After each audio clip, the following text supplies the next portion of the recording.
Hello बच्चों, आज हम करेंगे एटॉमिक नंबर, मास नंबर और इलेक्ट्रॉनिक कॉन्फ़िगरेशन। तो एटॉमिक नंबर क्या होता है बच्चे, यहाँ से अंडरलाइन करो।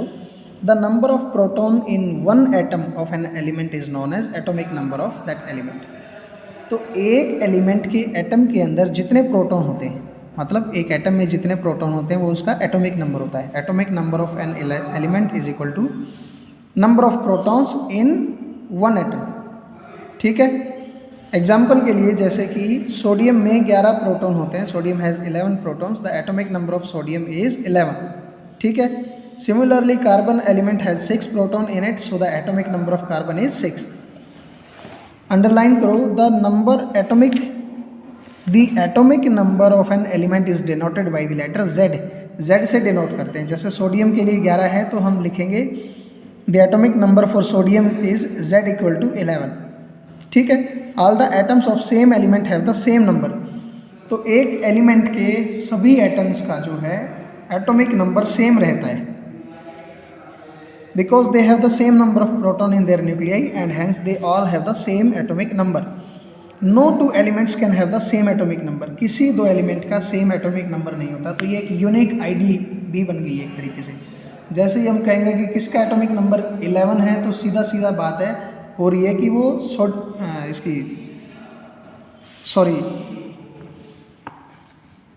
सोडियम की बात हो रही है वो। ठीक है, जैसे ही हम बोलेंगे कि एटॉमिक नंबर 6 तो वो कार्बन की बात हो रही होती है। एटॉमिक नंबर हम 1 कहें तो वो हाइड्रोजन की बात हो रही है। एटॉमिक नंबर 2 कहें तो वो हीलियम की बात हो रही है।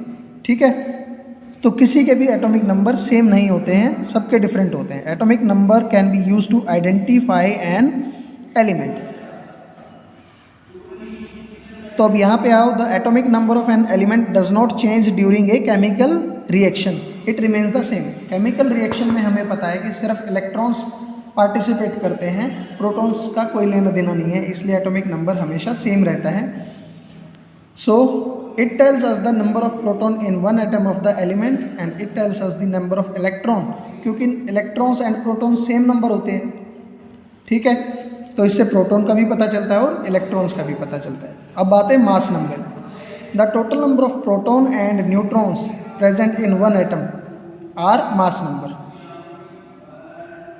मास नंबर का मतलब है जितने प्रोटॉन हैं प्लस जितने न्यूट्रॉन्स हैं उन सब का टोटल करेंगे तो मास नंबर या एटॉमिक मास आ जाएगा। ठीक है, जैसे कि इसने एग्जांपल दिया है सोडियम का। सोडियम के अंदर 11 प्रोटॉन होते हैं और 12 न्यूट्रॉन होते हैं, तो इसका एटॉमिक मास या मास नंबर जो होगा दोनों को ऐड करने से 23 आ जाएगा।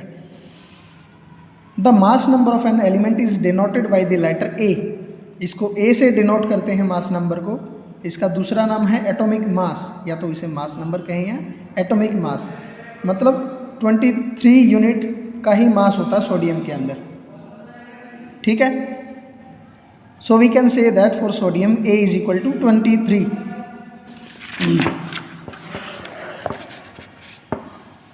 The mass number of an atom also gives us the atomic mass. तो मास नंबर जो है वो एटॉमिक मास के इक्वल ही होता है। मास नंबर क्या होता है? Number of proton plus number of neutrons.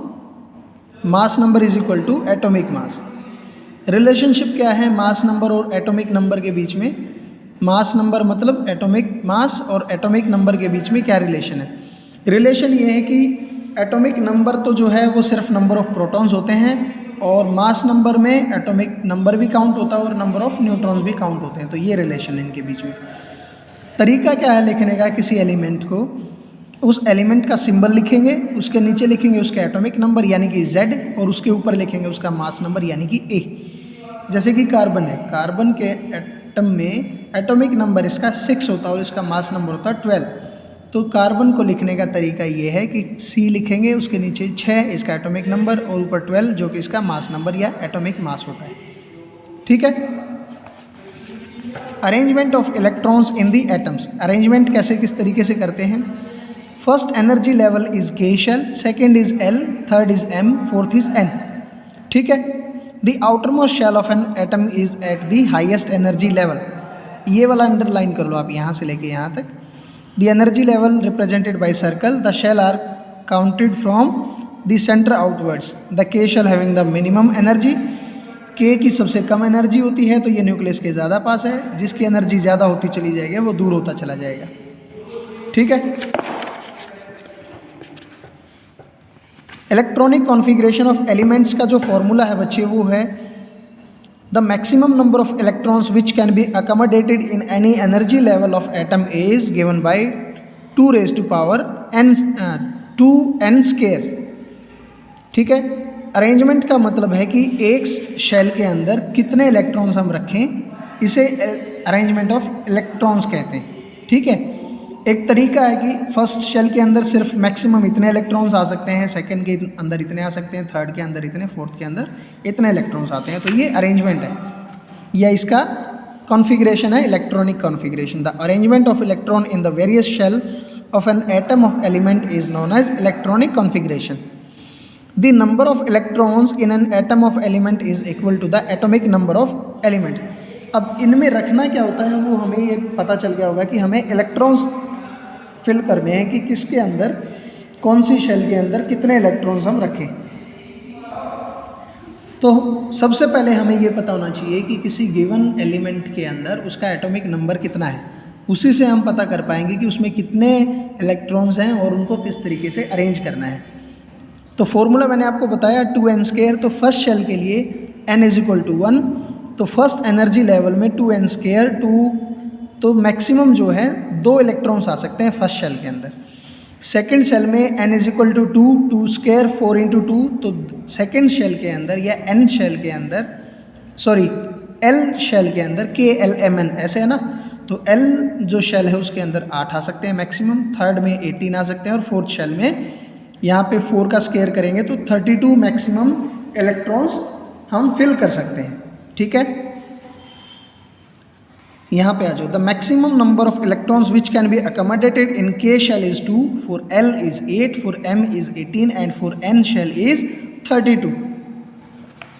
यहाँ टेबल से भी आप देख सकते हो।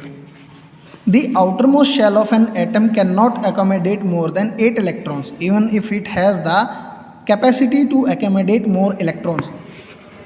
अब ये एक नई बात आई है कि भरने को तो हम M शेल के अंदर 18 इलेक्ट्रॉन्स फिल कर सकते हैं, भर सकते हैं, लेकिन हम 8 से ज़्यादा नहीं भरते हैं। तीसरी शेल में भी जैसे ही मान लो अगर 9 भी हैं तो हम 8 भरेंगे और 9th वाले इलेक्ट्रॉन को हम यहाँ पे ले आएंगे। तो हम इस तरीके से भरते हुए चलते हैं शेल्स को, 2 8 8 8 8 8 इस तरीके से हम भरते हुए चलते हैं, ना कि 9 10 11 ये नहीं करते हम। ठीक है। इसके पीछे रीज़न ये है, जैसे कि हमने पिछला चैप्टर पढ़ा था स्ट्रक्चर ऑफ एटम से पहले वाला जो हमने चैप्टर पढ़ा था, एक second, atoms and molecules. Atoms and molecules में मैंने आपको बताया था कि आउटर शेल में जैसे ही 8 इलेक्ट्रॉन्स आ जाएंगे तो वो एटम जो है वो स्टेबल हो जाता है। तो 8 इलेक्ट्रॉन्स आउटर शेल में आते ही वो स्टेबल हो जाता है और वो चाहता है कि नेक्स्ट शेल को भी फिल कर ले। ठीक है। ये सारा इसके अंदर लिखा हुआ है। This means that normally the outer shell of, ये आप पढ़ लें, इसके नोट्स खुद से बना लें। Electrons in an atom do not occupy a new shell unless all the inner shells are completely filled. लेकिन ऐसा भी नहीं करते हैं कि इसमें 2 इलेक्ट्रॉन्स भर दिए और इसमें 7 इलेक्ट्रॉन भर के 2 इलेक्ट्रॉन ऊपर ले गए। इनको कवर करते हुए चलना है। अगर हमारे पास मान लो 11 इलेक्ट्रॉन्स हैं तो हम इसमें पहले वाली शेल में 2 भरेंगे, दूसरे वाली में 8 भरेंगे और जो बच गया 2 8 + 1 थर्ड वाली में 1 भरेंगे। ऐसे नहीं करेंगे कि इसमें 6 भर दिए और इसमें 3 भर दिए, या इसमें 1 भर दिया और इसमें 8 भर दिया और इसको स्टेबल कह दिया हमने। ऐसे नहीं कर सकते। पहले 2 फिर 8 फिर 8 फिर 8 इस तरीके से, फिर चाहे कम रहे या ज़्यादा रहे हम करेंगे ऐसे ही। कुछ एग्जाम्पल्स दिए हुए हैं, आप इनको करेंगे तो सीख जाएंगे इसको। Electronic configuration of first 20 elements जो कि यहाँ पे गिवन है। आप यहाँ पे देखो, हाइड्रोजन के लिए जो एटॉमिक नंबर होता है 1 होता है, तो KLMN शेल दे रखी है। K में एक इलेक्ट्रॉन आ गया। हीलियम में 2 एटॉमिक नंबर है, मतलब 2 इलेक्ट्रॉन्स होते हैं, तो K शेल में 2 इलेक्ट्रॉन आ गए। लिथियम में 3 एटॉमिक नंबर है, तो फर्स्ट शेल में 2, फिर जो बच गया वो नेक्स्ट शेल में चला जाएगा। बेरिलियम में 4 इलेक्ट्रॉन होते हैं, तो 2 आगे। अब यहाँ पे आ जाओ, यहाँ से देख लो चाहे। सल्फ़र में 16 होते हैं, तो फर्स्ट शेल में 2 आए, सेकंड शेल को कम्प्लीटली फिल किया तो 8 आ गए, 8 और 2 10, बचे कितने 6 बचे वो चले गए एम शेल के अंदर। क्लोरीन के अंदर 17 होता है इसका एटॉमिक नंबर 17, तो फर्स्ट शेल में 2, सेकंड में 8, कितने बचे 7 बचे, तो थर्ड शेल में वो एम शेल में 7 चले जाएंगे। आर्गन के अंदर 18 होते हैं, तो फर्स्ट शेल में 2, सेकंड में 8 और थर्ड में 8। तो जहाँ जहाँ पे ये डार्क दिख रहा है इसका मतलब ये है कि ये मोस्ट स्टेबल गैसेस हैं। नियोन, आर्गन, हीलियम ये स्टेबिलिटी पे हैं। फर्स्ट शेल में अगर 2 इलेक्ट्रॉन्स हैं तो वो स्टेबल मानी जाएगी, और उसके बाद किसी भी सेकेंड, थर्ड, फोर्थ शेल में अगर 8 इलेक्ट्रॉन्स हैं जैसे कि यहाँ पे, और इसके बाद कोई इलेक्ट्रॉन नहीं है जैसे कि यहाँ पे, तो ये मोस्ट स्टेबल हैं और ये अनरिएक्टिव होते हैं, किसी के साथ ये रिएक्ट नहीं करते हैं। ठीक है, अब जैसे पोटेशियम पे है, पोटेशियम का एटॉमिक नंबर 19 होता है, तो फर्स्ट शेल में 2, सेकंड में 8, थर्ड में 8, 8 और 2 10, 18। अभी भी 1 इलेक्ट्रॉन बचता है तो वो एन शेल में चला जाएगा, तो हो गया फिर से अनस्टेबल। और पोटेशियम स्टेबिलिटी तब गेन करता है जब इसे एक को लूज़ कर दे, ये मैंने आपको बताया था। ऐसे ही कैल्शियम का जो एटॉमिक नंबर 20 होता है, तो 2, 8, 8 और 2 ये भी अनस्टेबल हो गया, क्योंकि 2 सिर्फ स्टेबिलिटी तब दिखाएगा जब सिर्फ वो के शेल में हो, जैसे कि हीलियम के केस में है। अदरवाइज कहीं पे भी स्टेबिलिटी नहीं होती है। आउटर शेल में सिर्फ 8 से ही स्टेबिलिटी आती है, 2 से नहीं आती है, तो ये भी अनस्टेबल है। और जब ये 2 इलेक्ट्रॉन्स लूज़ कर देगा तो ये स्टेबल हो जाएगा। तो आज के लिए बच्चों इतना ही, पढ़ाई करते रहें, बाय बाय।